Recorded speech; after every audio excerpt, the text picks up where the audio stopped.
And that is a wrap. 2025 is over, and we're going to be looking forward to 2026. Thank you very much for all the support that you've shown us, and here's to many, many more adventures. Next year on battlechads. Hey.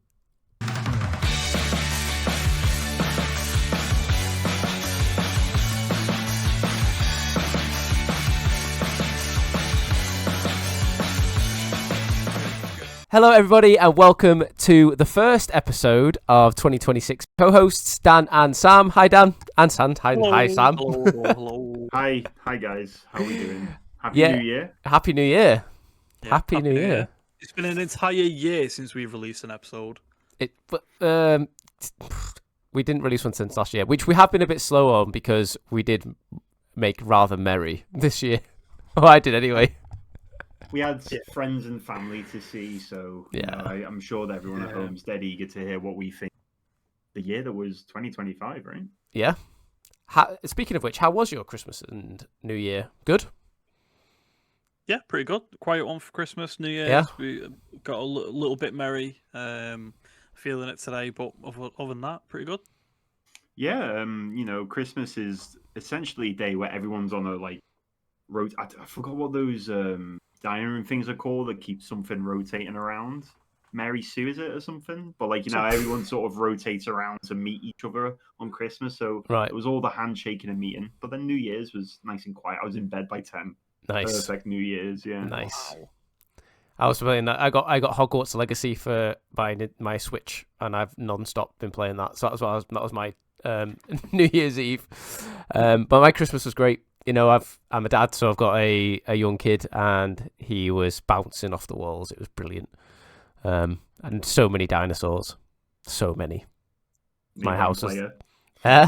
He's Neo brand player. He is a Neo brand player. So how this pod's going to look then is we're going to do a 2025 review in Magic. Well, not necessarily review, but more of a look back. Put our thoughts on the year on a whole. Do some shout outs to the team. And yeah, just have a look at 2025 as a whole with the 2020 vision that is hindsight. And then some look forwards to for 2026 in the world of Magic the Gathering. Anything you want to say, lads, before we move on to our first? Well, we're going to move on to, we'll do it by sets. I think it's in theme with every time we get a new guest on. We always say, when did you start Magic? So sets are seem to be the overarching sort of time economy of the Battle Chads podcast. No, definitely not. I'm good. Let's get this party started, Josh. So thinking back to January 2025, we had a reprint set of Innistrad Remastered. Now, I really enjoyed this set. It had some cool reprints in it. It was sort of reminiscent of the old Master sets, but other than impacting any formats, it didn't really, because it was essentially a reprint set. Did you lads open much of that set? None. Literally. 3 packs.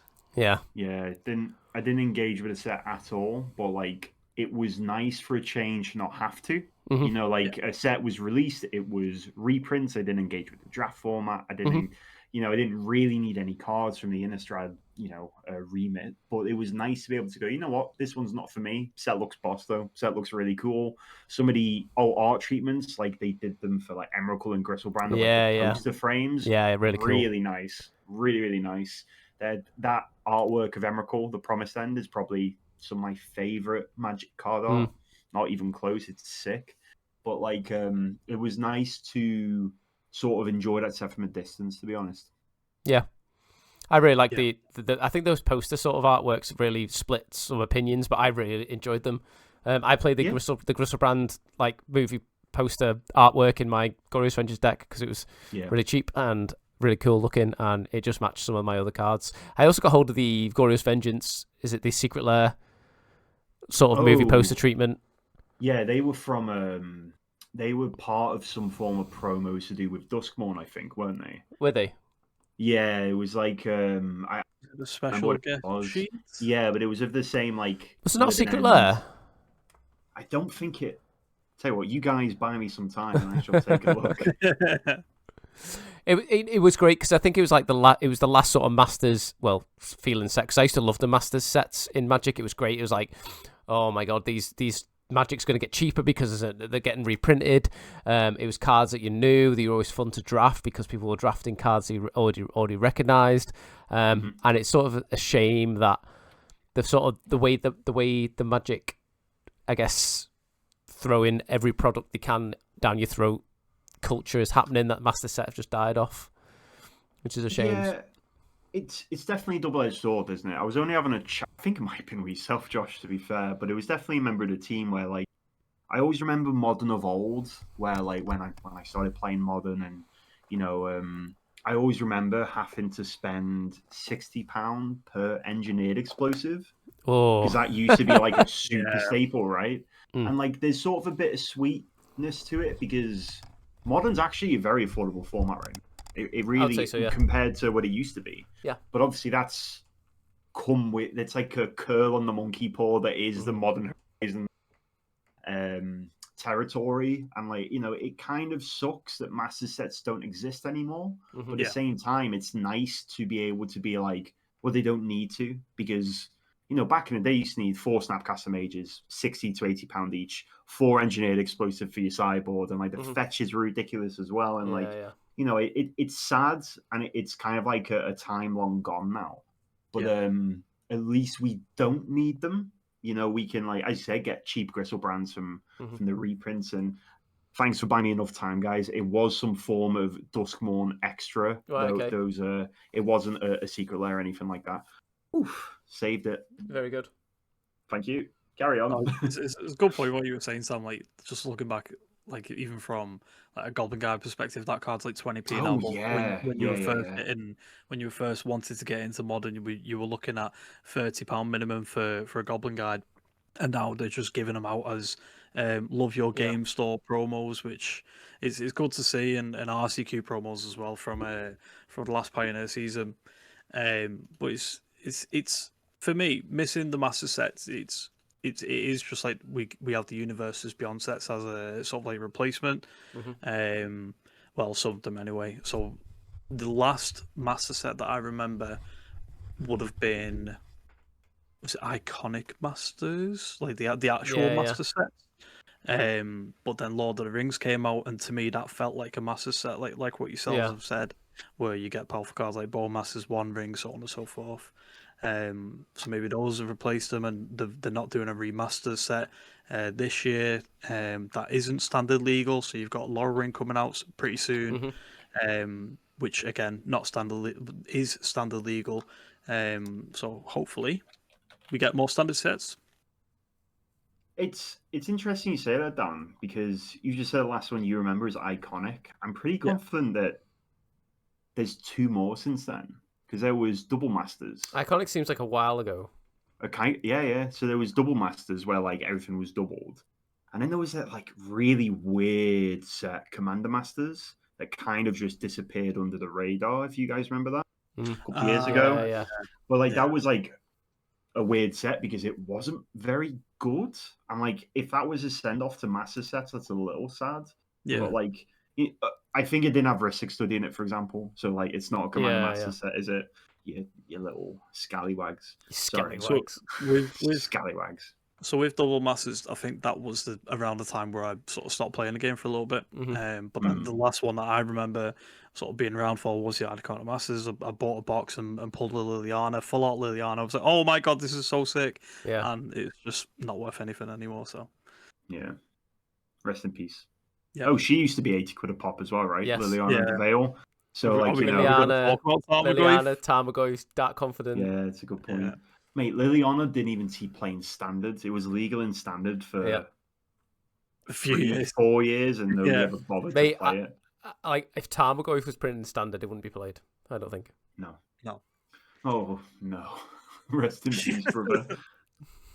So we had this we had this sort of iconic set. You know, Innistrad is a plane that Planeswalkers have come back to quite a lot in the set in Magic. I know Innistrad was one of my first. Shadows of Innistrad was like my first set that I ever played. You know, I remember going to a game store, Fanboy 3, shout out to them, back in whenever it was, and they were talking about midnight release of Eldritch Moon, and I was like, what is a midnight release?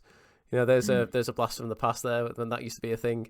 I was like, the people actually do this still? Like I was just thinking about, like, you know, people standing in queue for like iPhones and that. Like, people come do that for Magic as well. They come midnight releases for that. Like, wow, this game must be massive. But then we move we race off into Aether Drift, which came out in February 2025, and that was a completely different feel to Magic the Gathering, going from Innistrad, which was like a symbolic plane of Magic the Gathering, to this sort of cartoony Wacky Racers Aether Drift set. What a set it was, though. What a set it was. It had some. Okay, so the theme that we're gonna discuss and we'll talk about now is, when you look at 2025 and the way they've been printing Magic, is if they sort of moved away from. I don't think they're they haven't announced any Modern Horizon sets or anything, have they? Or they're not going to. They've said that Modern Horizon 3 was the final Modern Horizon set. Right. Okay. However, that literally holds no weight anymore. Yeah. So like as of right now, we don't know. Right. We don't know. But it seems to be like the philosophy now is to print a busted card in every set, and then there's a chase mythic. And in Aether Drift, that was Ketramos. When Ketramos was printed, it was like, oh my god, we need this. This is absolutely insane. I remember thinking, like, I need to buy this. This card's going to be good in every format it's legal in. And it, you know, it had other good few promising cards. Bloodghast was in that format. They had like a weird Death Shadow card. Really importantly, they said Stock Up. Which has made waves, vintage playable. Like, that card made absolute waves across multiple formats. You know, I've played it in Modern, I've played played with it a lot in Standard. It's like probably my favorite Standard card. But you know, it's seen playing like Legacy and Vintage as well, right? Like, from your more Eternal side of things, Josh. And I guess we'll talk about Edge of Eternities a little later. But one thing I was a bit nervous of with Edge was, how are they going to stick the landing? And maybe I had that sort of, reservedness about Edge of Eternities, because Aether Drift, I was worried about how they were going to stick the landing. And I don't think they quite did. I think that's fair to say. It was a very weird set. And from story-wise, it's a very weird set. And then the cards themselves are very weird. And, people kind of joke that it's really, really bad. I think that the set's aging pretty well, because, take a look at Standard. That's a Monument to Endurance, which didn't see play at the beginning, but it's now seen pretty consistent play in Dan's new favorite Standard deck. But I don't know, that set was very weird. One thing I didn't enjoy is it's the first we revisited Amonkhet as a plane, which was a very good plane the first time we visited. Yeah, and it was the first time we've been to Muruganda properly, which is a plane of vanilla creatures.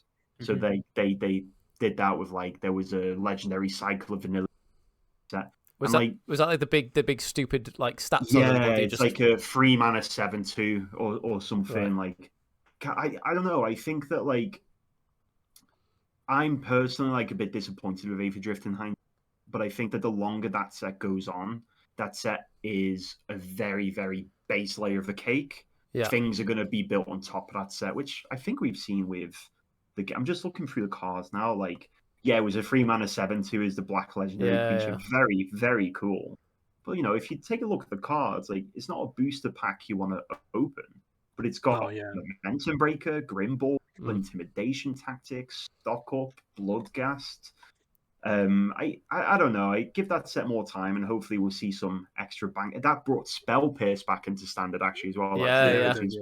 Big deal there. But I don't know. What do you guys think about this one? So I'm a bit mixed emotions with Aether Drift. So there's a lot of cards from it which I really, really enjoy. There's like Burnout Bastionaut. Great card. Really, really good card. It's part of Mono Red, which is my love. Bloodghast is a great card. Really cool card. Completed the set of the Verges. It gave us Chandra Sparkhunter. It gave us a bunch of Gear Hulks. Ketramos being the sort of chase mythic that everyone was after. Those Gear Hulks were a big L for me, because I saw the Demir one. I was like, I need to buy these, and I bought like a playset for like £40, and now It's Yeah, like not worth- I not played worth it that and I was much like, anymore. this card is not as good as I thought it'd be.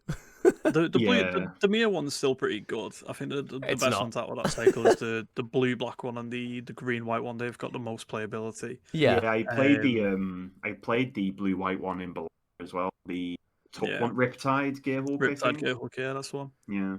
But it's like there's even like cards that still don't see play or see fringe play, like Subsunin. I know that was seeing a little tiny bit of play. Sort of once green blue was starting to. I become don't a know what thing, this but card then does. Still, it's like there's too many words for me to read it. Yeah, But then there's like cards like Aether Spark. Everyone was going pretty insane over that, including me. Yeah. Where it's like a planeswalker equipment. So there was a lot of cool. I've not even seen that card came out since. with this set. I don't think I've seen that card played anywhere. No, I mean, yeah, same. Granted, I only play Modern and Legacy pretty much, so. Yeah. Yeah. I also like Aether Drift was. I'm saying look through the set now, just while we're having a little chat about it, and like that set had Dredge's Insight, which is modern playable in Yorkmoth, and it's like I think that Dan, great point about the Verges. They have, if you've not played with Verges yet, they're creeping slowly into modern because they're pretty free and very, very good. Mm-hmm. But like, I have to say the disappointing factor about Aether Drift for me as well is like, look, big lore buff. I love Magic lore, but it's not been great. This was the first set I played limited of for a long, long time that I did not enjoy the aspect of. Very long, grindy, miserable games where like I don't like it. I mean, I don't play limited much, but when it's a grindy limited, I'm like. Yeah, like the issue with grindy limited before people shout at me is I know that like limited games are going to go a bit longer naturally because of card pools and stuff, but like when every color combination is getting to turn 12, every color combination feels the same. There's no diversity or uniqueness in there, and like I really did not enjoy this limited format. Did you play any of it, Dan? Joshua said he didn't, but I played like maybe one draft and a pre-release, and it was pretty miserable. It was okay, yeah. I built some like weird Naya aggro exhaust type build because I got 2 afterburner experts in my pool. Nice. And it was just if you don't get more if you don't get good cards, you're not going to build you're not going to be able to build a good deck. I think that you were alluding to then the lore of this set, and I'm conscious we've got other sets to talk about, so we'll sort of finalize it here. Sure. Was I think the lore let it down. I do think you're bang on what you said, Sam. Is like this set is aging very well. The more sort of cards getting printed into standard, and the sort of more cards getting printed, like archetypes getting explored in modern and stuff. With modern being such as a wide meta such it is, you look at these cards like Dredge's Insight and all that stuff that was printed in Aether Drift, and you think, oh wow, that was in that set, because people just saw that and it was like at the same sort of feel as Thunder Junction to me, where it was like a meme sort of. It wasn't quite Universes Beyond, and it wasn't quite Magic the Gathering, but it was like this jokey in between. Hat set, right? Instead of cowboy hats, it was racing cars and stuff. Yeah. I think at the time, at the release, I would have given the set a D. I think considering its age well, I'd give it a C. I think C's fair. I don't know. I think a bit more than that. I think Stock Up is a hell of a card to print it. It completely changed vintage. If you can play Ancient Tomb, this card is a 2-mana, 2-mana draw 2 or pick 2 cards. Like essentially, like it's a sick card, mate. Like and some of the other cards that you mentioned about intimidation tactics and stuff, and all these other cards that I think like, oh my god, I need a playset of these. What that was in that set kind of thing. Like, I remember thinking, looking at the yellow lands and thinking, what is this set? This can't be serious. We won't say the name on the podcast. Shout out to the Wii lands. The Wii lands. The Wii lands. The Wii lands. Nintendo lands. So then we move on to sort of a bit more of a Magic sort of feel set, and it's probably a set that also has aged again pretty well, and it's a few cards that I've seen in Legacy, and that's from Tarkir Dragonstorm. That came out in April. So I mean, like the sets are getting chain fed out, aren't they? Really? Do you know what I mean? You got 3 sets out in January, February, April. Like they're absolutely chaining these sets out, Wizards. But Dragonstorm Tarkir, we had new mechanics come in. We've had went back to the whole theme of the dragons and Magic the Gathering sort of stuff, and as sort of a bit like Aether Drift. There's cards I've seen creep into Legacy. I can't mind the name, but it's like what's the enchantment where you enter, you draw a card and discard a card, and then when you play a dragon, it comes back to your hand. Oh, Roiling Dragonstorm. Yeah, great with Murktide Regent. Yeah. Oh, yeah. Always forget that card's a dragon. Yeah. And so it plays really well in Legacy. Dimir Reanimator, because since the bans and stuff in Legacy, it enables your game strategy, but then also has synergy with your alternate game strategy of beating them down with a Murktide Regent. So yeah, some really good cards. So yeah, thoughts? Dragonstorm. Oh mate, this set is so sick. So it's given us a lot of really, really good cards. Corey Steelcutter being one of them, getting banned pretty much straight out of the gate from Standard. It's given us more and more red cards. Gave us an archetype in Modern. Brought prowess back to where it should have been. Giving us really, really good cards like Sarkhan for a little bit anyway. Stadium Headliner more so now. Tersa, Light Shatter. Wild Ride, giving us Crater Hoof Behemoth, which goes under the radar for quite a few people. Good point. Winter Night Stories. Winter Night Stories, Ugin, Elspeth. It's given us so much. But then with a great set, there's always going to be a few cards that sort of catches people's eyes when the set notes get released, like Tiger, Master Opportunist. I was really, really high on this card when it got spoiled, and it's absolutely nowhere to be seen. But it's still a really, really cool ability anyway.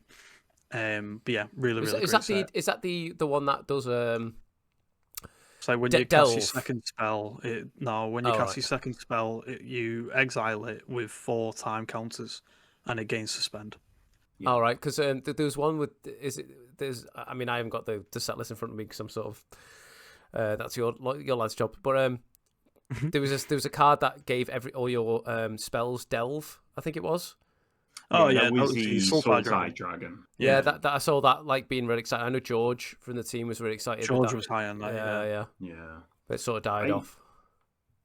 Set's pretty much a banger, to be fair. I do have some issues with the set, but I think taking a look at it, a lot of these cards are seeing good. Awaken the Undead, for example, was a cornerstone of the Sultai Reanimator deck. But Ugin, a lot of people worried about Ugin for Modern, and it turned out to just, not be fine. It wasn't too good. It was fine. And I think that, the Eldrazi deck getting a bit of a power creep's fine as long as we have access to consigned memory. Yeah. Nature's Rhythm is starting to do real work in Standard. I do a slight issue I personally have with this set is I started my first ever set, the set I started with was Dragons of Tarkir. And that set is heralded as an all-time banger, absolutely a 10 out of 10. Close off a block, it did a really good job. And I'm not too sure if this had the same impact. I didn't really vibe as much with the story or the new wave of legendary dragons for the clans and whatnot, or the spirits I think they are this time. But this set was a really good set for me. I ended up playing Morang River in Bologna, avoiding Dragonstorms in Bologna. And another card scene playing Legacy. Yeah, Voice of Victory, a banger card, seen playing Modern, Legacy. Yeah. I do love it when these cards sort of, creep up and do perform. You never feel too bad being, playing a game of Modern and seeing a new cool card. Clarion Conqueror is now just a sideboard staple. And this set's limited environment was also pretty good.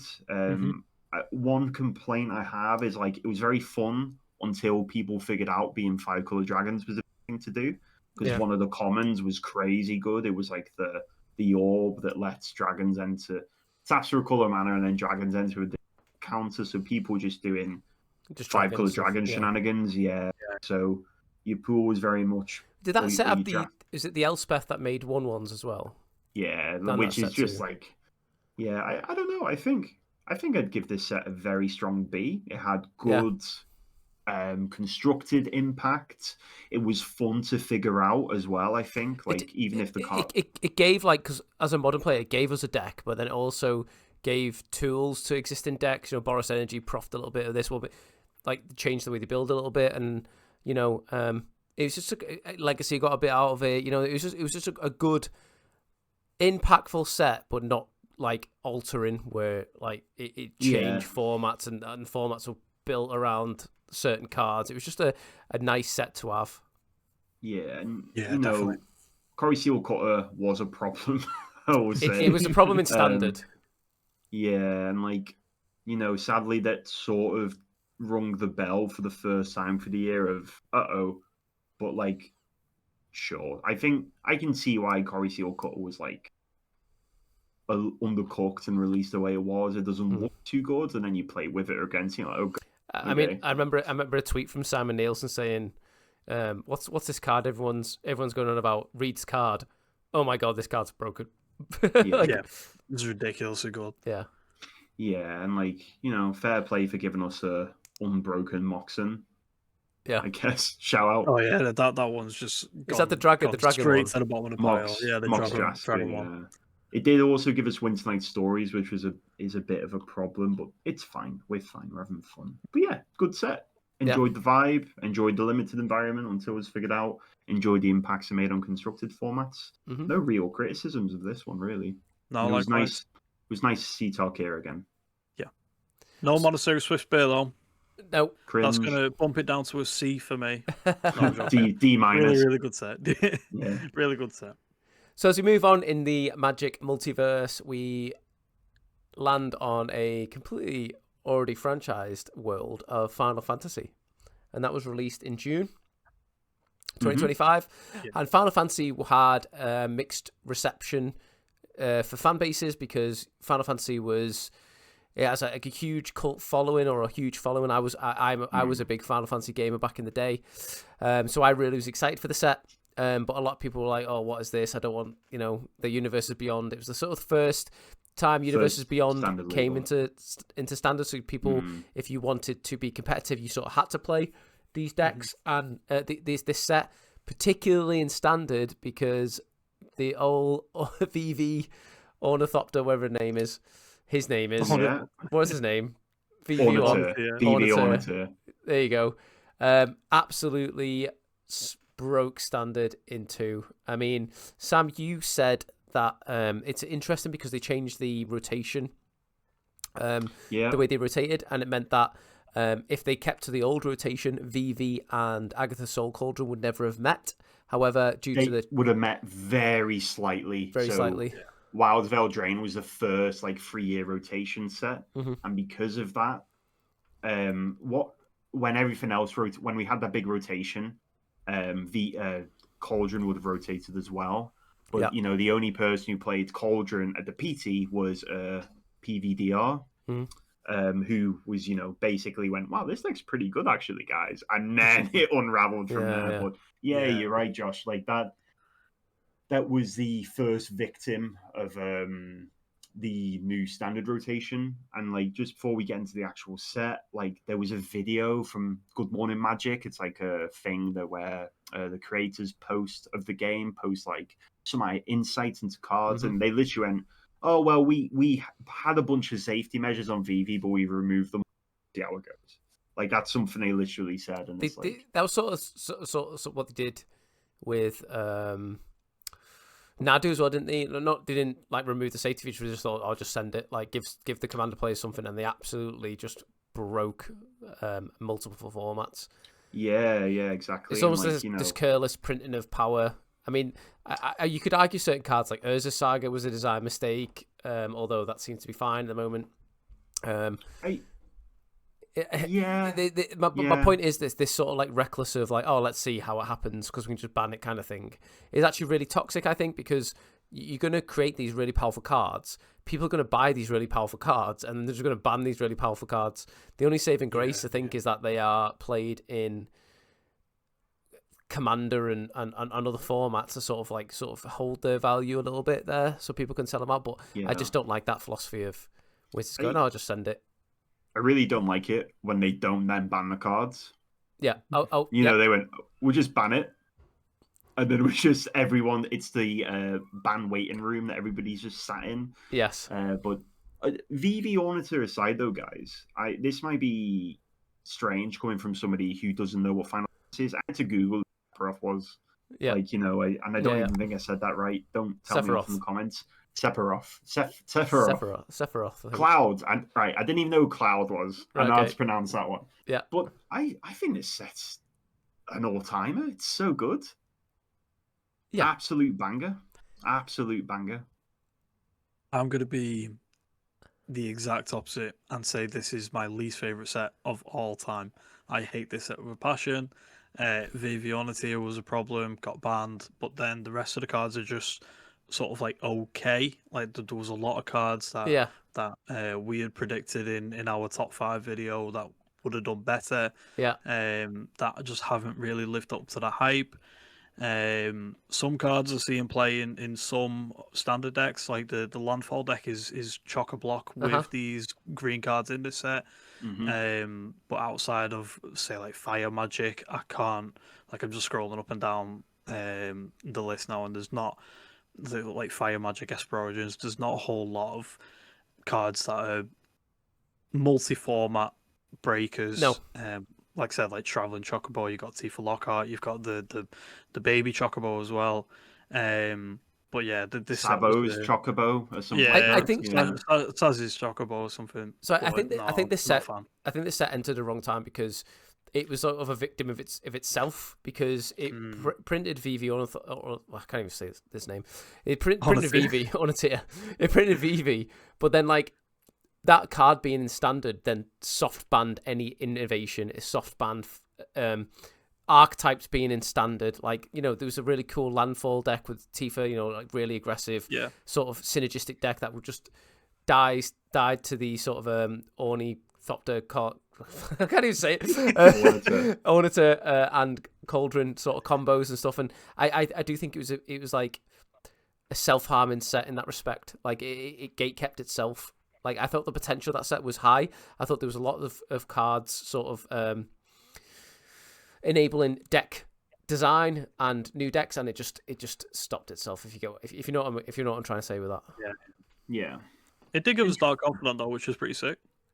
Yeah. Unplayable. But unplayable. Completely unplayable. Yeah. I just think that like if you look at what the set out to achieve, so it was the first standard legal universes beyond as a limited environment. Absolute all-timer, really fun.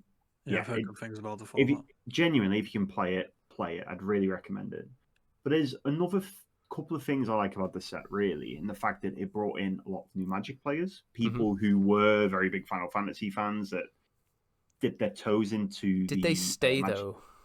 I think so, probably. Right. I don't think it matters really, because that brings me on to my second point of like the prices and collectability.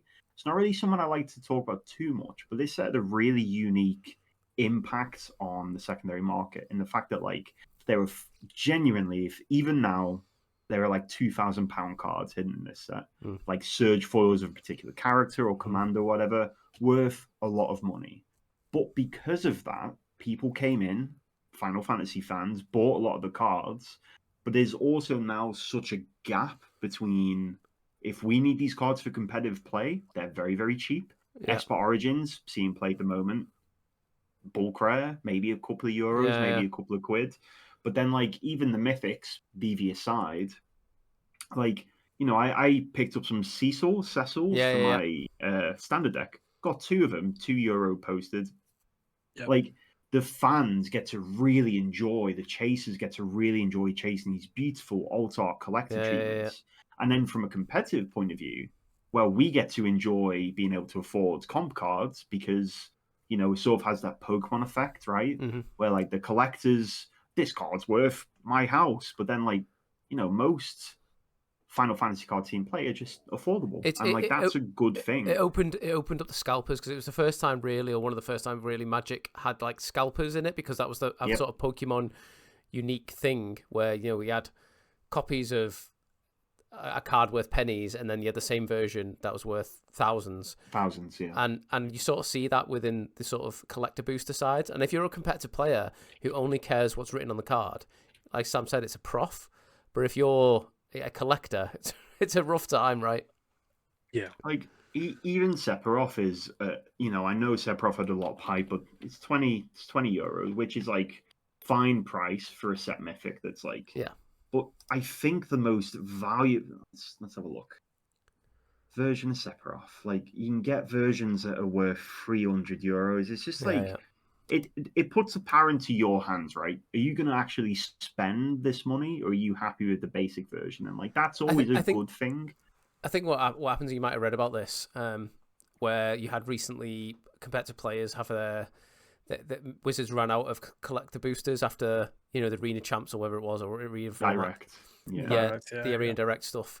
And then Wizards just reimbursed the sort of price of a booster box, which was like $400 each, where in actual... online, the thousands. Yeah, so if you actually got 7 collector booster box of Final Fantasy, that's like closer to $7-8 grand, and then you've just been absolutely seen off with prize support, because Wizards obviously don't... Well, they're not supposed to identify with the secondary market, but, you know, clearly people have lost out on this due to the whole scalpers and stuff. Yeah. But the set also introduced good promos as well. Cloud as a... Yeah, so promos, and also this set was like, I don't know, like I thought this was a bit of a win because it felt like Magic still. Like, I know it was Final Fantasy and a lot, but if you just had this set and Final Fantasy wasn't a thing, it would feel like Magic. Do you know what I mean? Like, yeah, I agree with that. It's just like I've come to the point now where I'm never expecting any Magic set to feel like Magic, because the next set is just gonna SpongeBob SquarePants crossed over with KFC or something like that. So the more and more I pull away from it being Magic, and it's just more Universes Beyond, then I'm completely fine with it. It could be literally whatever it more was. slop. As long as there's competitive cards, then completely fine with it. Yeah, I mean, yeah, I thought it was a banger set. It had mixed emotions on, mainly because of the feel of it, but the actual cards itself, decent. You know, yeah, I think it was a banger of a set, and I hope they do more stuff like that. It's the IP, right? The IP is massively important because it is. I'm going to talk about Spider-Man soon, obviously, but like, it just Lord of the Rings, Final Fantasy, it's very like Magic relatable, and I think the IP is like, even though as a competitive player you're more bothered what is written on the card than the artwork and all that stuff, it still matters, I think. Any more of Final Fantasy, lads, before we move on to an actual banger set like this? All right, okay. So hit me with a banger. Yeah, go on. Edge of Eternities. Oh, I loved this set. This set was class to open. The artwork, the cards were impactful. The cards were fun. I didn't enjoy opening a set this much since, I think, Duskmorn. I really enjoyed opening Duskmorn, and I love opening this set. Like, like the thing is, like, with the lands and the artwork and all the different stuff, you genuinely don't know what you're going to open. You can open ancient tombs and stuff, and I'm like, what is this card? Like how is this? So sick. Like, I didn't even know this was in this set, kind of thing. And honestly, I love this card. This set, sorry. And great set. With the full art Shocklands, and Sam, we had this conversation because you told me about this.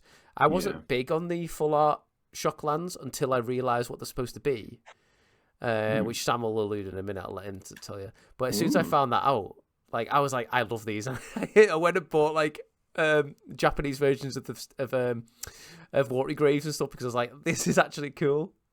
Yeah. So what Josh is alluding to is, like, you know, full art's usually a chance to be colourful, bright, and like the actual Shocklands from Edge of Eternity's full art versions are like mostly black. Very weird style, very dark, mostly black. It's mostly from behind the character. Yeah. And like, I was looking into the design notes or like some form of article, and you know, they're meant to be the viewport of a spaceship once they've arrived somewhere new. So like a new planet or a new object in the space. And like through that lens, I was like, oh, actually, these are kind of sick. really cool. These are really cool. Yeah, very, very cool. I'm like, looking at them now. They're so sick.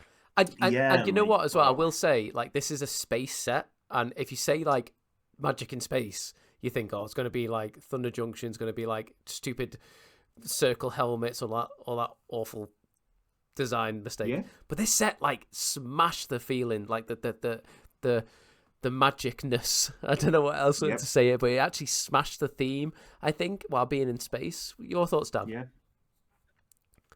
Completely agree. I thought it was going to be another hat set where you have people walking around with astronaut helmets on. Yeah. We had Tesseract coming back, Yeah. which everyone was hyped about. But it's you know you've explained it spot on, Josh. Where it's weird how it doesn't feel like a traditional Magic set, but it does at the same time, because you've got these. It's so hard to explain. Do you know what it's like? It's like Kamigawa Neon Dynasty. Like, yes, yeah, really good point. Yeah, something like that. Like, you know, you had this like yeah futuristic set or whatever, like Neon, and Kamigawa Neon Dynasty is like literally like my favorite set of all time. Like, I loved that set. And this had that same sort of like feel. It hit the nail on the head, I think. Yeah, it also changed Magic. Like, it had one of the most impactful cards I've ever seen, like in recent memory. Yep. Everything's very, very playable, and like, you know, like even just the Shocklands back in Standard, big deal. I mean, this set had Quantum Riddler in it, and Quantum Riddler was probably one of the most impactful cards I've seen in a while. In terms of, it was everywhere in Modern. Ephemerate loves this card. It soft banned certain cards out the format. I know what was the Sultai. The Sultai. It was like Sultai, but then it had like alternate costs of like 2. And you basically Rakshas's Bargain. So this card soft banned Rakshas's Bargain out of Legacy. Yeah. Because with Beans, Rakshas's Bargain triggered Beans. This card just did it more efficiently and better, and is actually a win con as well. And like Quantum Riddler was a house. It is a house, and that was in this set. A few of the mechanics, though, like the spaceship mechanics and the spacecraft or planet mechanics, didn't really hit off, I didn't think, but I think fine. Yeah, I'm not really seeing them played anywhere. Yeah, like they're commander thing, really, aren't they? Yeah. Like I understand. I think that we could probably see some station cards popping up here and there. I mean, like, for example, in Standard, the Omniscience combo deck really relies off the station lands. Does it? Because you get to tap your Coma for the survival trigger and then put an Omniscience in place. So, like, they are somewhere. But, like, one thing I just love about Quantum Riddler and this set is, like, this set demands to be respected, right? Like, which a lot of sets this year so far hadn't done. Quantum Riddler looked at the Modern format and went, you're going to slow down to my pace, which for a single card to do is insane, really crazy. And, like, you know, Quantum Riddler steals, which was my #1 card of the set, by the way, guys. It steals a Limelight, but sets full of bangers. Ice Steel Explorer has really been doing waves in multiple formats. As Josh highlighted, the bonus sheet of the lands was very, very good. Yep. Very cool. Like, sets is great, and like, I didn't play the limited for this one myself, but you know, we saw Marco, Team Chad member, compete in the Edge of Eternity's Pro Tour, Modern Pro Tour. Very, very cool. The deck I've been on for a long time won that Pro Tour and got soft banned because of it. Very cool. But, you know, like, that, even looking at that Modern meta, it was a great event. And, like, it's what I highlighted before. I think they didn't stick the landing for the race theme, but for the space theme, they just nailed it. It's so sick. Yeah. So cool. Yeah. Oh, this set is absolutely insane. And I've been... I've not been a Riddler believer since me and Sam did that top 5 episode all these months ago now. But I've recently had to pick up 2 from a Standard sideboard, and oh my god, that card is it's a house. I really like your the way you said, you know, this card dictates the pace. And I do like that because you can see it. You've seen this card in tempo decks. You've seen this card in more ephemerate aggressive decks.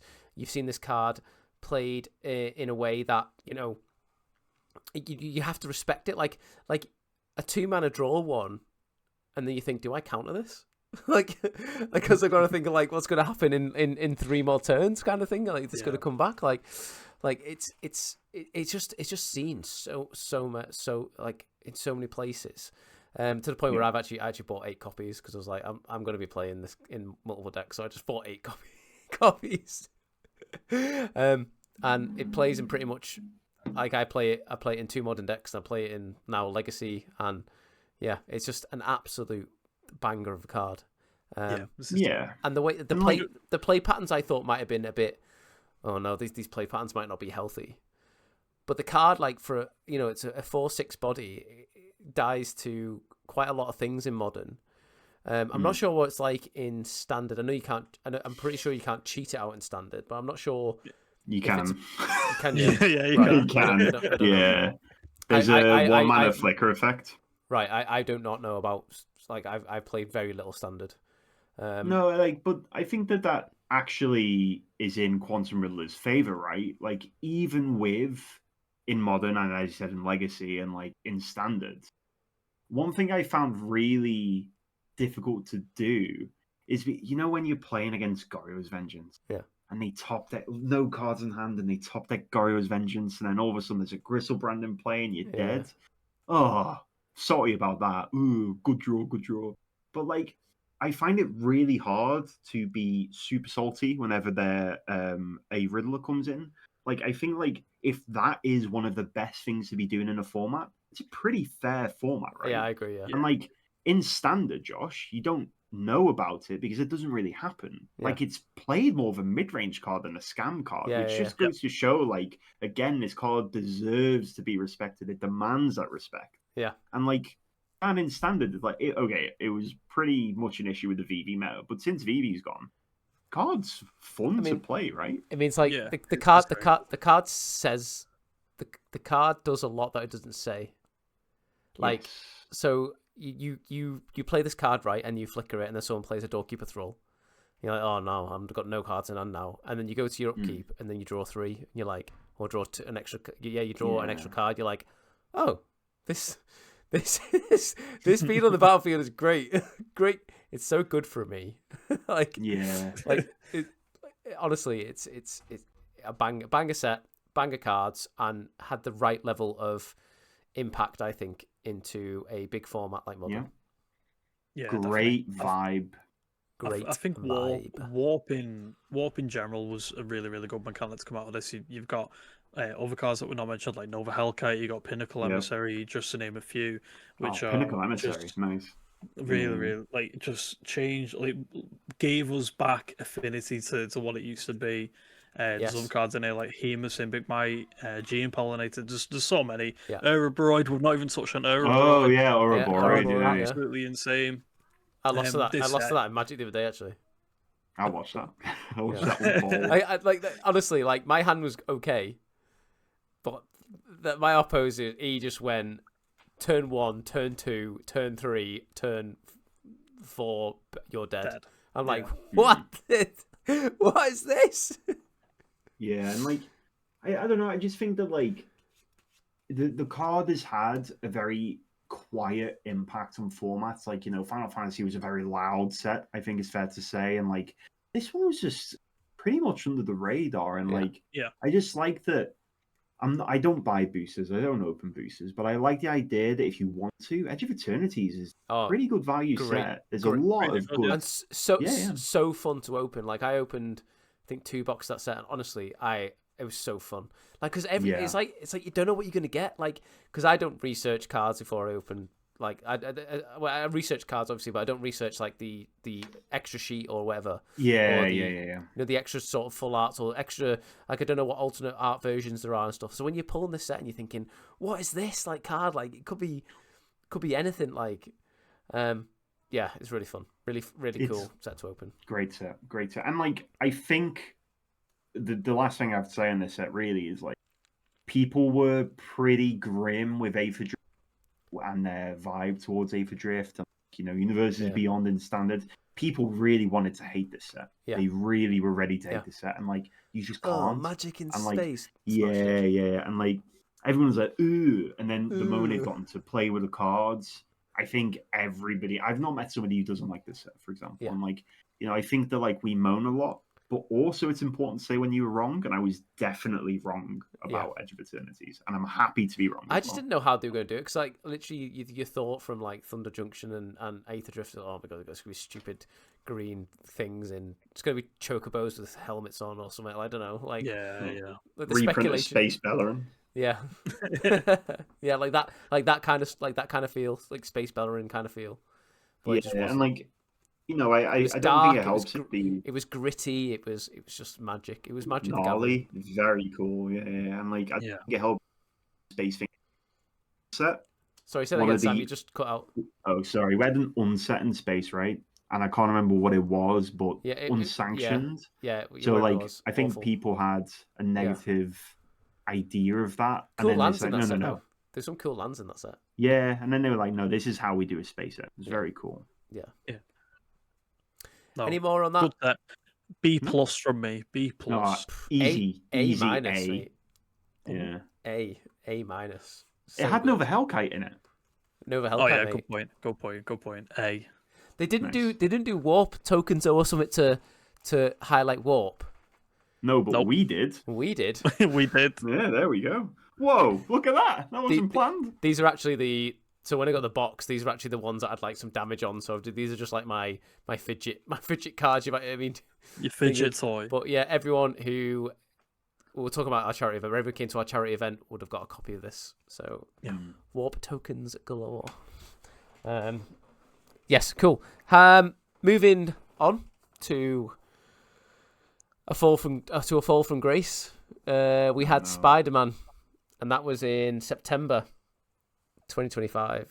So anyway, that's enough from Spider-Man. And that's enough of that. On to the next. D minus. F. Yeah, it's not great. It gave us multiversal passage, which is good for standard. Yeah. Where in sort of like the bridge until we get the new Shocklands in Lorwyn. Will this just replace? Will the Shocklands just replace them? Do you reckon? Probably. They'll probably get played alongside, but yeah, more than likely. So right, had some pretty cool cards. Let's drag this set through the mud, because I love dragging. Because I'm not a Marvel fan. I think Marvel's a bit overrated. However, this set was an absolute dumpster fire. It didn't feel like Magic. The cards were absolutely pump. The draft format was awful, I believe. Bad. Yeah, really bad. Just like there was a cool card that you were playing in Standard the other day. The Counterspell one. That was quite cool, Sam. Me? Yeah, you're playing Spider Sense. That was actually quite a cool Spider card. Sense. Yeah, that is a cool card to be fair. Yeah, I owed a couple of them because I had seen it. Because actually, it actually affected the way I was playing quite a bit, and I was like, actually, that's actually a pretty cool card, especially in the deck you were playing. Yeah, we found one playable in Spider-Man, lads. However, it did bring us Superior Spider-Man, which I quite enjoyed. Cool card. Yep. It was pretty cool. Graveyard Strategies, that has actually enabled a standard deck as well. A really important one. Really cool. Spectacular Spider-Man. Yeah. It's okay. Like, no, it's not. You've got it's not a great miss. Set. It was a miss, right? Yeah, it's such a miss. It's such a miss. Like it felt awful. Like I don't want to open it. Like I don't want to see those cards. Like I don't know. Yeah, like there's a few okay cards in it. Like Jackal, you've got the Spider-Man that we just mentioned. Was this the one with there was no commander set for this? Or was there? Yeah, no commander product. No commander product. I mean, for that was if you want to get Spider-Man fans into Magic the Gathering or any IP into Magic the Gathering, and I hate to say this, you need to appease the commander audience, right? Because otherwise, it's just gonna. You have an unplayable set or a very like a few playable cards in the set. You can't just build a Spider-Man themed deck, for example, or you can't build. I don't know, but in Commander you could, and that was sort of how you get the Spider fans in, I guess. But I don't know, it's just and the whole thing with the IP on Magic Online. Oh god, it's just a big L, mate. Like this set was toilet. This set's biggest failure, for me personally, I love Spider-Man followed Spider-Man since I was a kid. When I was a kid, I wanted to grow up to be Spider-Man. There's still Chime. But like, you know, you do look a bit like you do look like a Peter Parker though. I've been referred to as Peter Parker without the talent, which is very funny. But one thing, I think this set's biggest failure, and I can wrap it up in one sentence, and I'm sure you guys will agree with me. I knew nothing about Final Fantasy, but seeing Cloud, Sephiroth, God, it got you googling Terza, it. It got me googling it. Yeah, and like this set is so dull and so boring. Like Superior Spider-Man, unironically, very, very, very interesting character, and I'd recommend any listeners or you guys here check out the story of Superior Spider-Man. It's very, very cool, but nobody has because nobody cares because it's passed by in the wind. And like, look, I think with the licensing issues and the online version, the fact that this was a teeny tiny set that was upgraded, I think this was destined to fail in some way.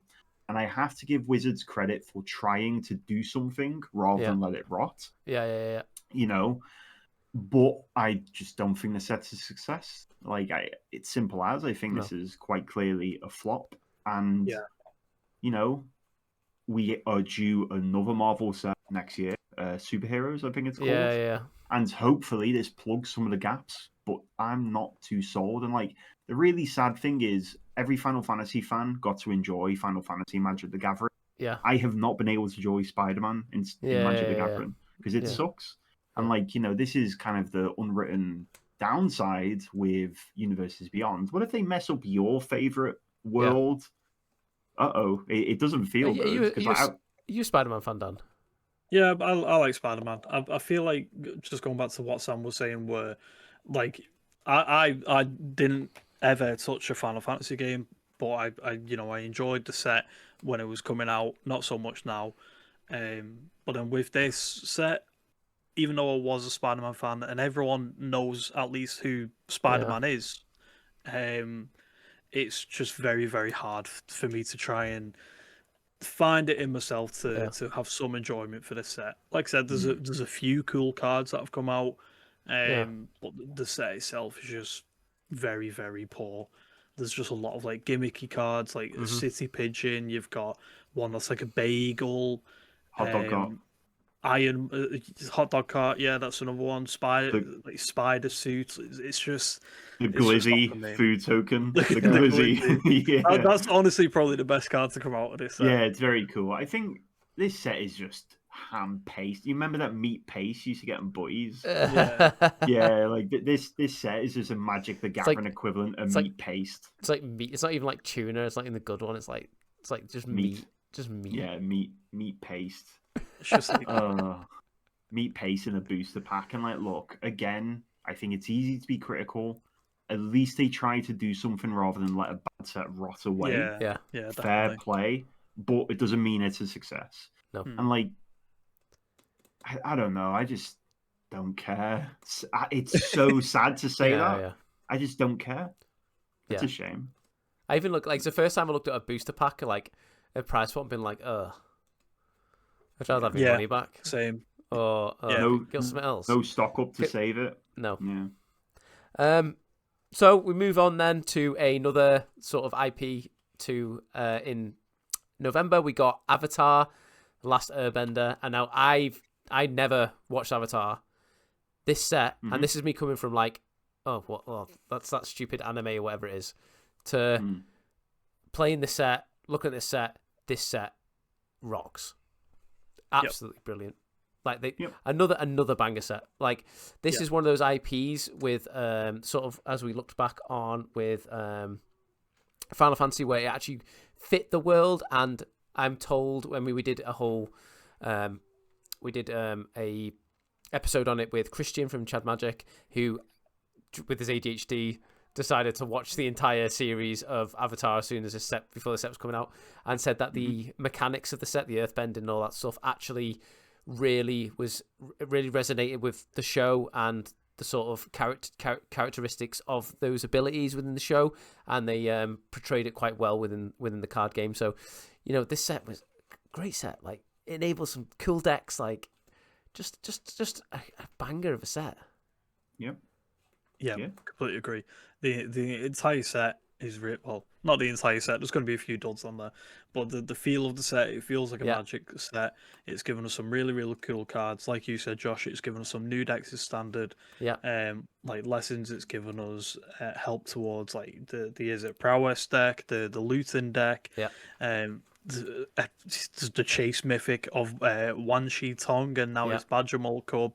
It's such a sick set, and like what Christian said on the episode where you guys had done sort of like top fives and cards to look out for, the set it matches with the actual show. Like Earthbending matches with how it is on the show, Firebending, so on and so forth. And so like some of the way that the art is depicted on some of the cards, like Combustion Techniques is the prime example, where it's like, I can't remember the guy's name, but it's got like like an eye on his forehead and he shoots laser beams out, and it's just exactly that on the art on the card. It's so sick. You can appreciate this by not being invested in the IP, like me. Like I other than I think Edge of Eternity, this is the one set I opened the most. Like I bought two. Well, I bought a booster box. I got one for Christmas, and then I bought like 2 bundles and I even bought the Commander thing as well.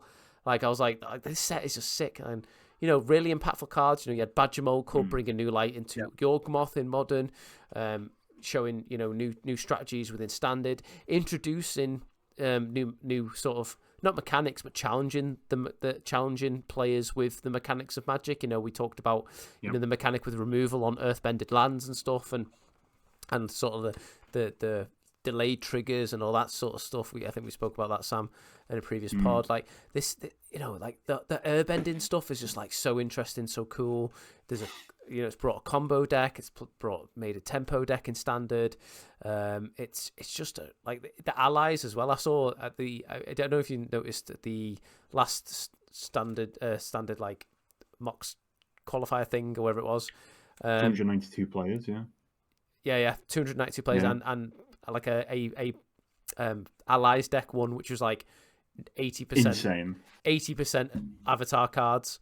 And I was looking at like those cards, and I was like, Jen, I actually own like 70-80% of this deck already because of how much product I've opened. Like my trade binder is basically that deck. Like, just honestly, just a great set, Yeah, I have pretty like muted feelings on this one. Boomerang Basics. It's a good card. I don't particularly like the IP.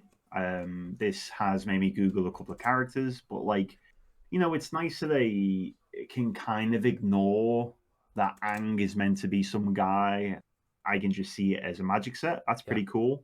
I like that I don't particularly have to care or engage with the IP. I felt like I had to a little bit more Final Fantasy, but that's just because it's spread over 16 games or something, or whereas this is just. It's really funny you guys mentioned this because the other day I went to watch Avatar, and you know what? I've got nothing to watch. Let's put it on. Season 1 is like 20 episodes. I can't be bothered, but it's cool to be able to they're feel 20, like I'm not obligated. Aren't the episodes like 20 minutes long? Yeah, I don't know. I didn't watch one, but it's it's nice that I don't feel obligated to engage with the IP how I can. I was just like, I don't need to do this. Turn it off, and then. I've not watched any of the Avatar yet. I've still not Googled any characters. I'm just enjoying the feel of it, and I'm glad that like people who are invested in it really get the joy out of it. But I get joy out of seeing the cards, reading the cards. I even like the full art. Looks like print screen versions of a scene off the shows that they did with Final Fantasy. I actually enjoyed those. I actually enjoyed those versions of the cards as well. Like I actually think they're cool. Yeah, they've got a certain charm to them. Like the one where it's just a guy's zoomed in face for one of the tutors is absolutely cruel tutor. Really, really funny. Yeah. I mean, it's just I've said this a couple of times, but this Magic the Gathering is sadly vibe-based game. Mm-hmm. This set is a good vibe. We drafted it for Christian's birthday the other day. First time drafting it. I had a load of fun. And apparently it's a really good draft format, like a really good limited format. It felt fun. Yeah. Chad Maddox Lucas has literally not done anything other than draft this set since its release. But I think that it's nice to be able to see people who like Avatar and set and we referred to it as standard horizons, a little bit tongue in cheek, but that was pretty accurate, right, Josh? Yeah, in hindsight. Yeah. Yeah. Cub House, we mentioned it. Boomerang Basics, bringing new light into blue black in standard as well as is it in standard? Is it's basically with Storm Chaser talent, like that card's so sick. Accumulating loads of value. I think that was in your top. That was in your top, or was in Christian's top 5 when we did the avatar.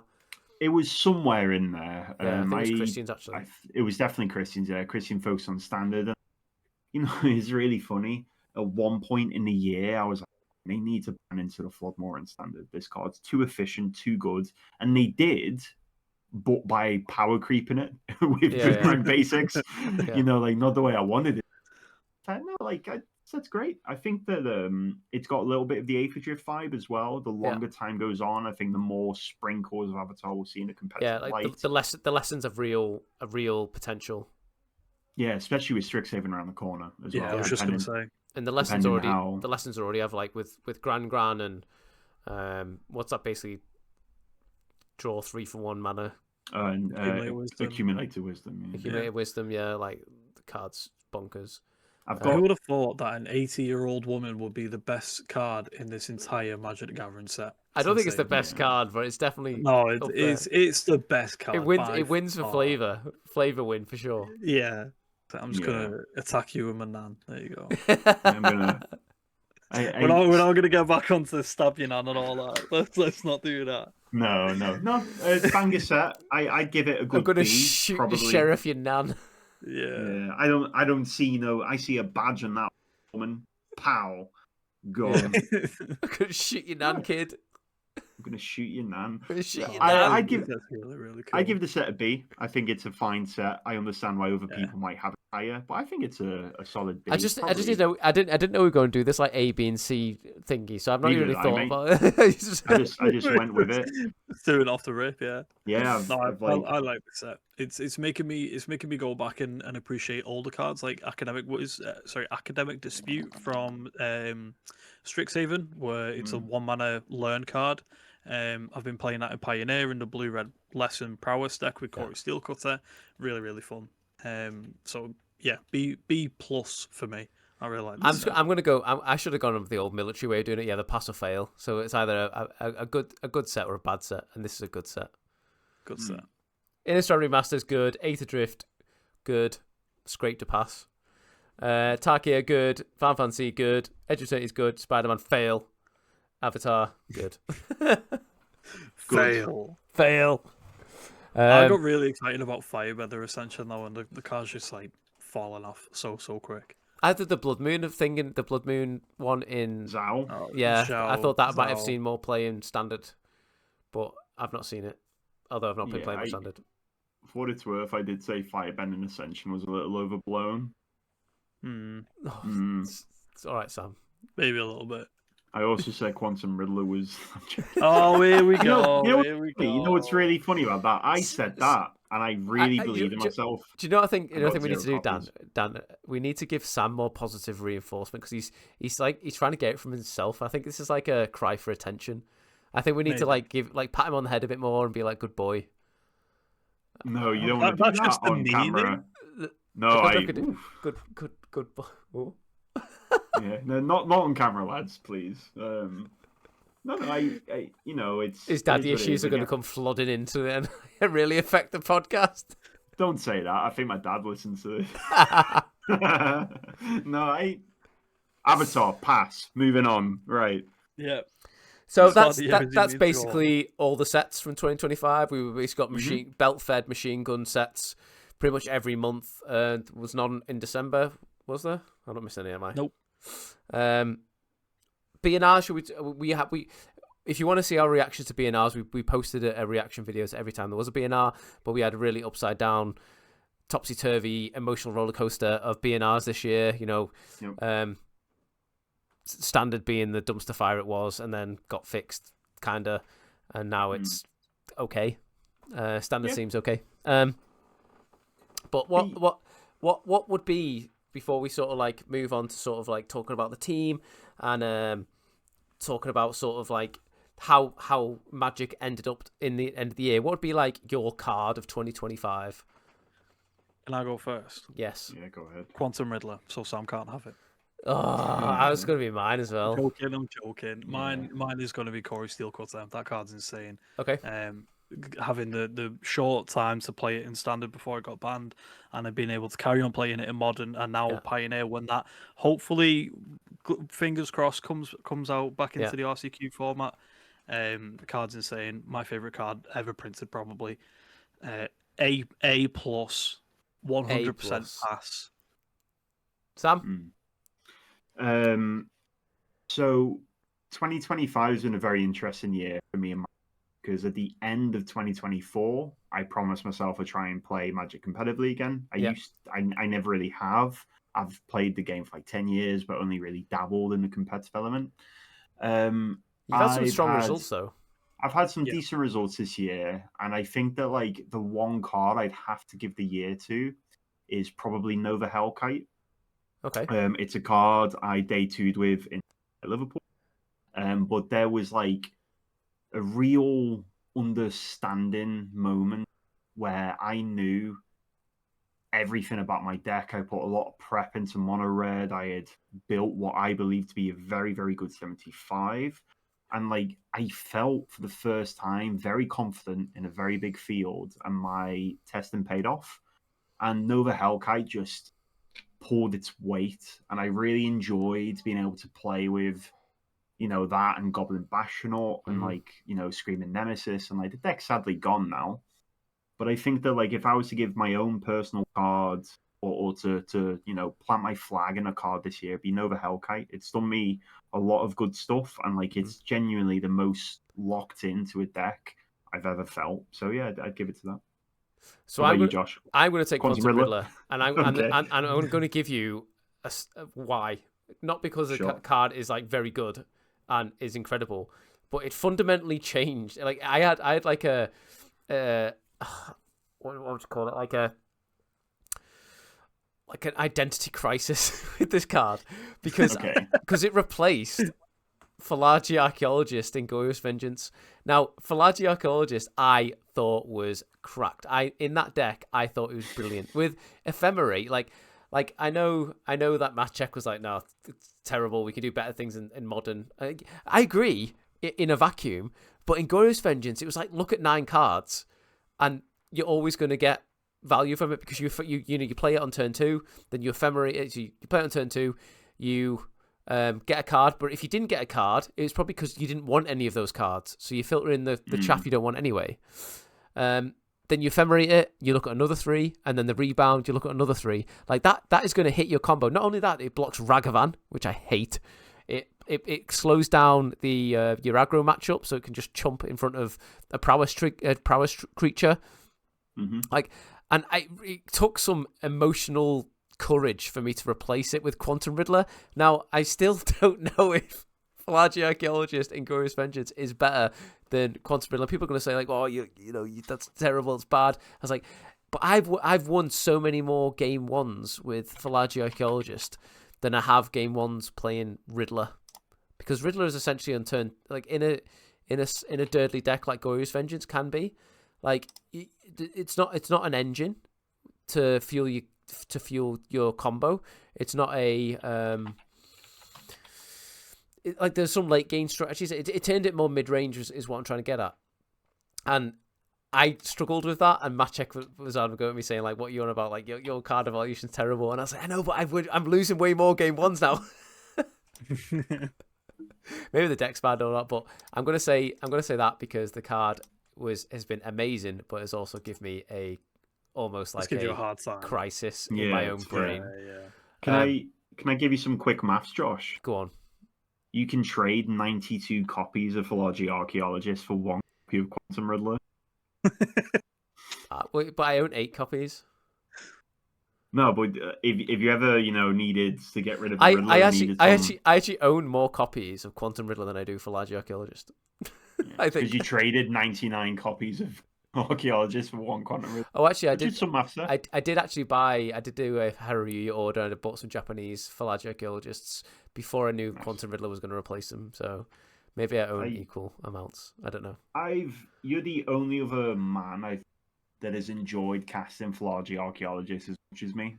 You know, who's a pretty staple of Belcher. It's really good. Have you ever ephemerated that bad boy? Yeah, I played it in standard as well, right? It was played in Abuelo's in the right deck. In the right deck. And, you know, there's a lot less. I've not seen as much Emperor Bones, because that's Emperor Bones made that card like sketchy. Yeah. But it was easy because Emperor Bones deck, I'll just board them out, and I don't know, man. Like, I mean, you ephemerate Quantum Riddler on turn 3. That's pretty good. You also it's like a mini Atraxa, right? When you ephemerate Archaeologist. The amount of times I've top decked, Falaji Archaeologist and won on the spot. Probably the same amount of times I've top decked like a Quantum Riddler and then eventually won. Do you know what I mean? Like, it just, like, in that deck, like the value is arguable. Let's say that. So I mean, RVNG, who is a Gorios master, he's still on Falaji Archaeologist, and he top 20'd the standard, the modern qualifier the other day with it. So, and he's got lots of 5-0s. Top card of 2025 is Falaji Archaeologist. Okay, fair enough. Team achievements this year, guys. Some pretty impressive ones. Yeah. So really we had our first Pro Tour invite, leading to our second Pro Tour invite in the team. We are one of the maybe the best performing. I don't know what other competitive teams are. Shout out to Templar still going. Shout out to Templar if you are. Templar. Some good plays there. They've had some good results. But I think we just have more people to throw at tournaments, I think. Yep.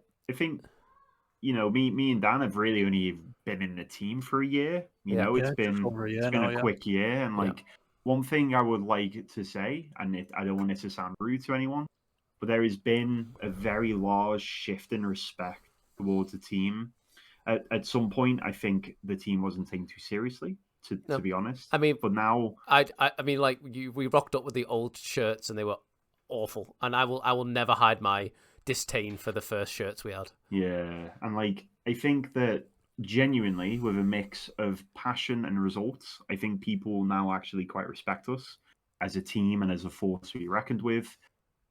We had a really good result on the Axion circuit. We had 3 people playing in the Axion Invitational. Yeah. And even the ones of us that weren't. Shout out to Jack, top 8 in that one. Yeah, shout out to Jack. On the with help from you, Sam. There you go. I'm giving you some. You helped him with that result because he was on the deck that you piloted quite a lot. Yeah, so there you go. Recommended. I'm stroking your ego there. Thanks, man. It really needs nurturing at this point. I think it does, yeah. Yeah, but what I loved is in those action events. Sure, the all goes to the victor. So the one where Duffy got a pass down as he finished 9th. The rest of us had great results. Me and Steph were 5-3. Yeah. And looking down there, it's not like we're either winning or on the bottom tables. We have good results. It's consistent. It's very consistent. Yeah. Across the board. And that. Yeah, Steph just made day 2 in RC Antwerp. Mm-hmm. With a good chunk of the team playing in that. Spotlight Liverpool, I think it's safe to say we demolished that convention centre.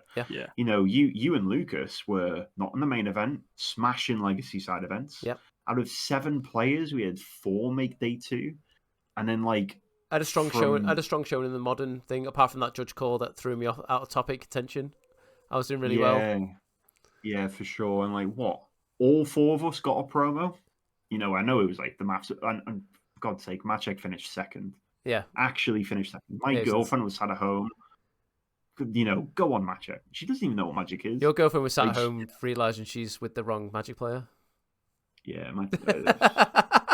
yeah. Whatever, man. That's Sorry, fine. It's fine. Ego's gone back down a little bit. I had to tame it there. I had to put the safety catch back on. Yeah, wow. Well, I've got nothing else to say, guys. I'm just gonna sit here it's been a good year for us. It's really been a good year. How have you felt like you've settled in, Dan? Interesting. So for me personally, it's not been the best year in terms of Magic. Went to Bologna, failed the LCQ gauntlet. Yeah, you play against Andrea Mengucci though, in the best game. My favorite game of the year was. Oh, that was my definitely really game. good. Yeah. Just ripping Sunspine Links after Sunspine Links after Sunspine Links. It was great, and I still lost. Yeah. But then Axiona played in one Mega Modern event. We played in a Team Trios event, which was pretty sick. That was fun. It was really fun. But then outside that, like my RCQ performances have been very, very hit or miss. I made one final, like 3 top 8s. I've fallen off a bit, boys. I'm not gonna lie. No. But then this year coming up, 2026, gonna be RCQing. Especially if it's Pioneer, because I feel like I resonate with that format differently. I hope that format dies. I hope it just dies. I don't. I just don't. I really like it. I've missed it. It's going to be a fun year. It's going to be a really, really fun year. Pioneer had one of my favorite decks of all time, but the format I just hated. Grease Fang? Yeah, I loved that deck. Yeah. I loved playing that deck. I was pretty consistent with that deck, but honestly, the format awful. Yeah. Esper Grease Fang, Philology Archaeologist. Yeah. Get him.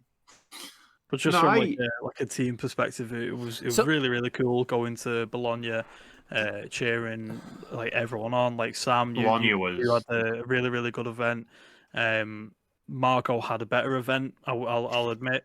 But it was really, really good cheering on. Do you know Gene, when he gets his first PT qual? Beyond this, though, do you know where I think where the team has the edge, and why we're I guess being brought more in the limelight, and I think Frank Carson was there at the RC, and he mentioned this as well. Yeah, the spotlight. A spotlight, and he said, you know, the community that is being built, and shout out to Christy and Wally, because obviously they all originates from those two. The whole Chad Magic sort of community is not just the team, and it's not just the content we're creating. It's not just the Commander horribleness that Christian and Wally are pumping out, but it's the community that has been evolving. Jack have put in like a testing circuit around, so people not in the team are like testing and really proactive with it.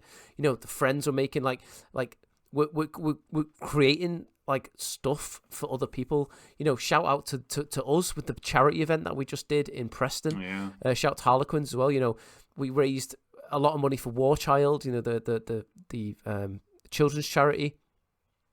You know, that was just from us and the sort of community that's like we're not only creating but we're attracting as well. You know, people are like seeing, like, you know, they want to be not round us, but you know, we're all good lads, and we want to invite friendship and the gathering and the whole thing around Magic. And I think that's the sort of edge that we're sort of bringing, and the community side is actually massive, I think, and it's nurturing not only for like the team, but it's nurturing for like RCQ format, you know, RCQs, it's events, game stores, community, individuals, you know, new players, all that sort of good stuff. And it's really, I find that warm, I think is a word I would describe it, and it's something that I like to be part of, because, you know, I think, you know, I was sat as a new player at the Magic event we did in Liverpool the other day, and he was chatting to me, got into the format, and I was like, you know what, this is an FNM. I don't care about the results. Show me.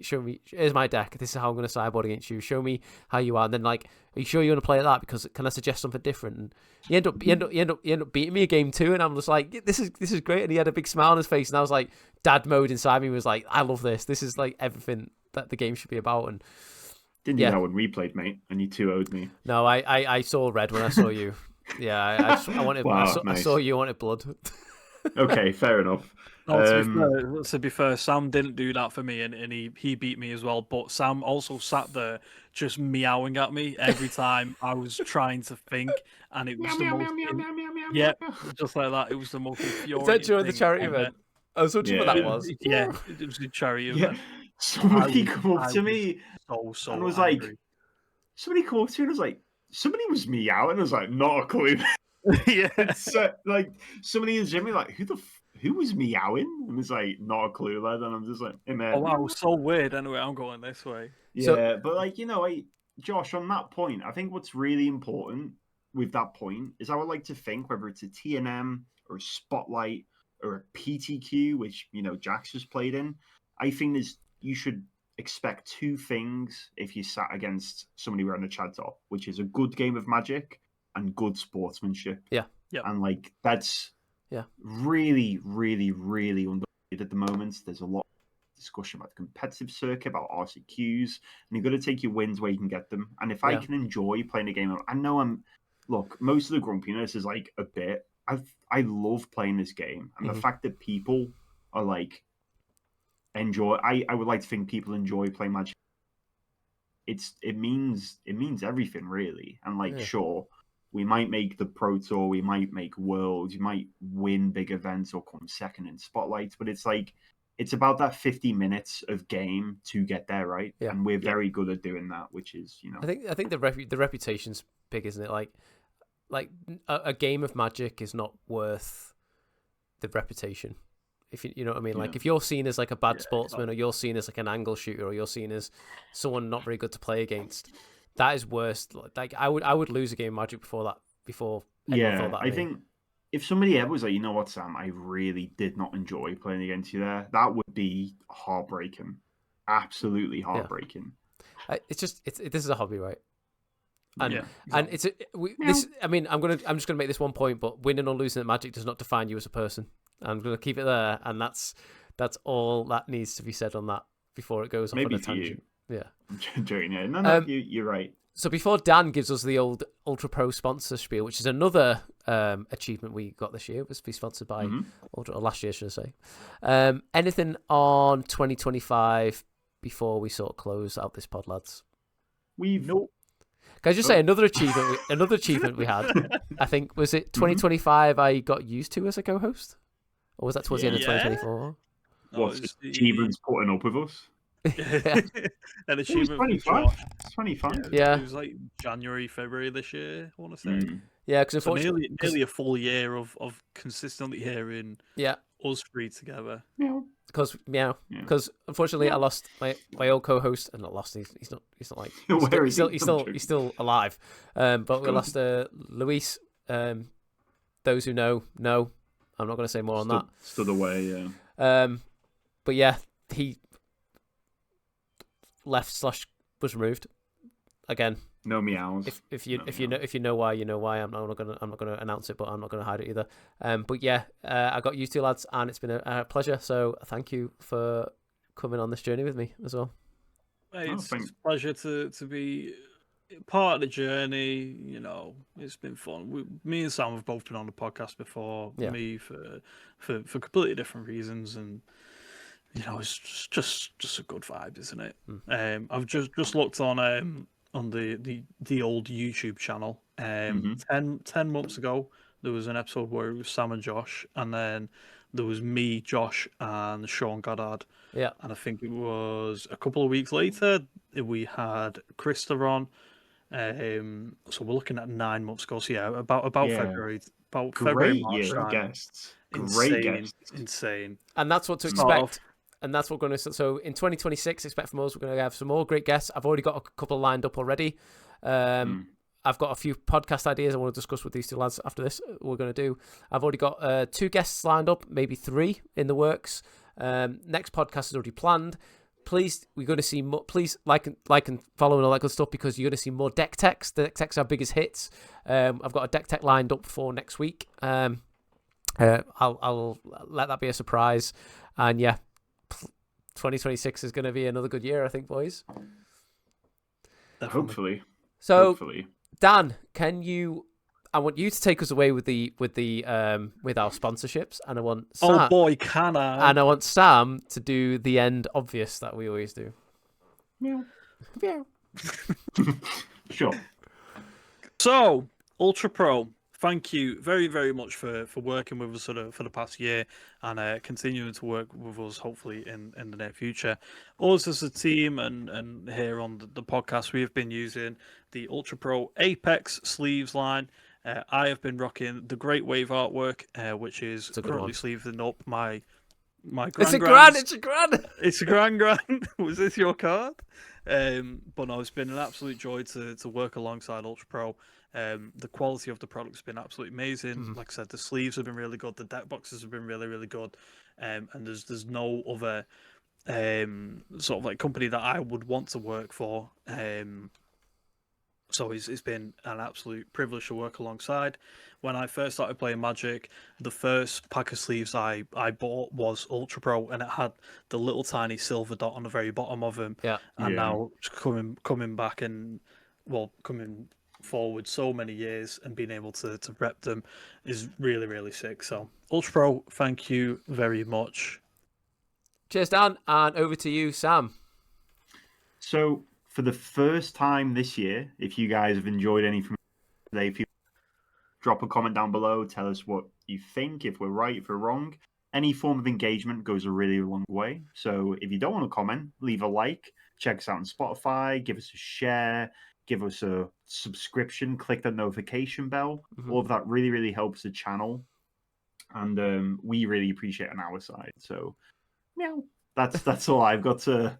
That's all I've got to say on that. Dan is actually seething. I can see it. But no, if you like what we do, please support it by liking, sharing, subscribing. You can find us wherever. You can find us on Blue Sky, Twitter. All of our socials will be. I'll even take a pity follow as well if you think we're not very good. Yeah, if you hate me, hate follow. Let's go. Hate follow.